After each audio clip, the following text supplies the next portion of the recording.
মেঘলা থাকলে বিকেলেই আমার এই চুরমুর খেতে ইচ্ছে করে। চানাচুর, চিপস সব কিছু মিলিয়ে একটা মাখা বানাই আর এটা খেতে বেশ মজার। আসসালামু আলাইকুম everyone, welcome back. This is me Tanjimuna. এই আচারটা আম্মু বানিয়েছে। এটা হচ্ছে কাশ্মীরি আচার আমের। এটা কিন্তু এবছরের আচার না, এটা গত বছর বানানো হয়েছে। এই আচারটা বানিয়ে 3 মাসের মতো রাখতে হয়, এরপরে আমটা খেতে হয়। আগে একটা ছোট্ট বক্সে আমটা তুলে নিলাম। এখন কেটে নিচ্ছি শসা। আপনারা চাইলে ছোলা সহ শসাটা কাটতে পারেন, এতে করে আরও বেশি ক্রাঞ্চি লাগে শসাটা খেতে। জানি না কেন জানি ওই দিন আমি শসাটা ছিলে ফেলেছিলাম, না ছিললে আমার কাছে বেশি ভালো লাগে। শসাগুলোকে একদম কুচি কুচি করে কেটে নিয়েছি, এভাবে চৌকা শেপে। আমার কাছে এভাবে খেতে ভালো লাগে। আপনারা চাইলে নর্মালিও পাতলা চিকন চিকন করে কুচি করে নিতে পারেন। টমেটো কুচি করে নিচ্ছি। অনেকে টমেটো লাইক করেন না, বাট আমার টমেটো পছন্দ, তাই আমি দিয়ে নিচ্ছি। আপনারা চাইলে কিন্তু টমেটোটা স্কিপ করতে পারেন। টমেটো দিলে ফ্লেভারটা অনেক ভালো হয়, আর টমেটোর জুসটা কিন্তু একদমই মিস করা যাবে না, এটা অনেক ভালো ফ্লেভার অ্যাড করে। এবার পেঁয়াজটাকেও আমি চৌকা করে কেটে নিচ্ছি। সব কিছু এভাবে কেটে নিলে দেখতেও সুন্দর লাগে, খেতেও মজা লাগে। আর বাহিরে যেই মামারা চানাচুর বানায় তারাও কিন্তু এভাবে করেই কেটে নেয়। দিয়ে নিচ্ছি 2-3টা কাঁচামরিচ, যে যেরকম ঝাল খান সেই অনুযায়ী দিয়ে নেবেন। 1 টুকরা লেবুর রস দিলাম। আর এই ছোলাটাকেও একদম ভালোভাবে কুচি করে নিচ্ছি।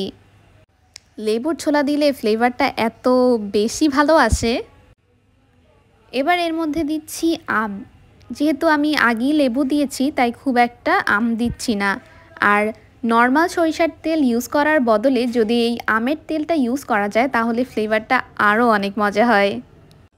এবার স্বাদ মতো দিয়ে নিচ্ছি বিট লবণ, চিলি ফ্লেক্স। আপনারা চাইলে চিলি ফ্লেক্স নাও দিতে পারেন। এই চিলি ফ্লেক্সটা আম্মু তেলে তারপর গুঁড়ি করে দিয়েছে। আর বাহিরে যেটা কিনতে পাওয়া যায় ওটা কিন্তু টালা থাকে না, তাই ফ্লেভারটা খুব একটা ভালো আসে না। স্বাদ মতো নর্মাল লবণও দিয়েছি। এবার সব কিছু একদম ভালো মতন মিক্স করে নিচ্ছি। হাত দিয়ে মিক্স করবেন, এতে করে স্বাদটা বেশি ভালো আসে। আপনারা যারা ডায়েট করতে চান তারা কিন্তু এভাবে সালাদ মেখে খেতে পারেন, এটা কিন্তু খেতে বেশ মজার। টমেটো সস অ্যাড করে দিচ্ছি, একটা প্যাকেট ইউজ করেছি আমি। এবার আপনাদের পছন্দ মতন যেই চানাচুর আপনারা পছন্দ করেন সেটা দিয়ে নেবেন। আমি বম্বে সুইটসেরটা ইউজ করেছি, ডালমুডও দিয়েছি। বাটুটি বারবিকিউটা দিলে বেশি মজা লাগে।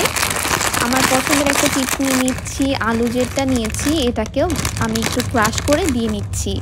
আরেকটা হচ্ছে ফ্রাইড নুডলস পাওয়া যায় মিস্টার নুডলসের, ওটাও কিন্তু অ্যাড করতে পারেন, ওটাও বেশ ক্রাঞ্চি আর খেতে অনেক ভালো লাগবে। এর মধ্যে আমি একটু ফ্রাইড পিনাটস দিয়ে নিচ্ছি, আপনারা নর্মাল বাদামও দিতে পারেন।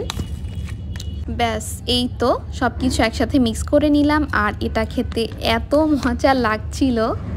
এখন আমি বসে বসে এটা শেষ করব। আর মেঘলা ওয়েদারে এটা খেতে খুবই ভালো লাগে। ভিডিওটা ভালো লেগে থাকলে একটা শেয়ার দিয়ে দিবেন, আমার পেজটা ফলো করবেন, আর ইউটিউব চ্যানেলটাও সাবস্ক্রাইব করবেন। That's all for today's video. Inshallah, I'll see you all in my next video. Till then, stay safe. Allah Hafiz. Bye.